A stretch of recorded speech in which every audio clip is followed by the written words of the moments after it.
Hey guys, this is Steve from Trim That Weed, and welcome to our video of the Blender Bottle V1 versus V2. Watch until the end to know our verdict on which blender bottle is better. So the main difference between them is measurement marking.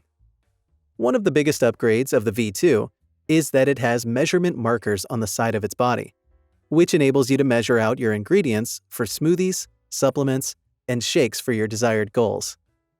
V1, on the other hand, has a traditional design, though some bottles are translucent.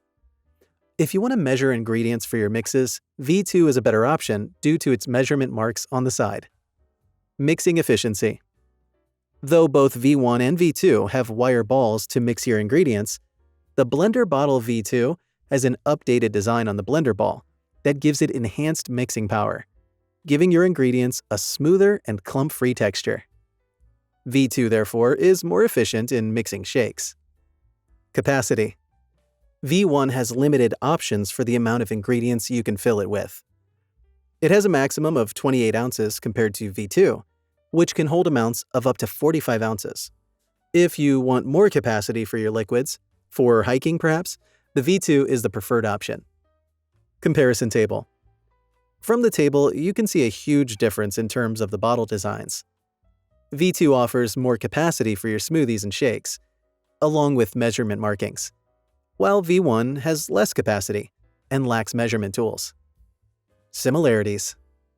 Both are made to mix smoothies, shakes, and supplements. They both have a wire whisk ball for blending. They are also durable and can withstand frequent and rough usage. Verdict. So, which is better? The Blender Bottle V2 is better because it provides a measurement marker, which makes it easier to portion your ingredients. It also has a larger capacity for your blends, and its twist and lock cap provides a more leak-free experience. If you like this video, please hit the thumbs up button and subscribe to our channel. Also, let us know which other comparisons that you'd like to see next from us.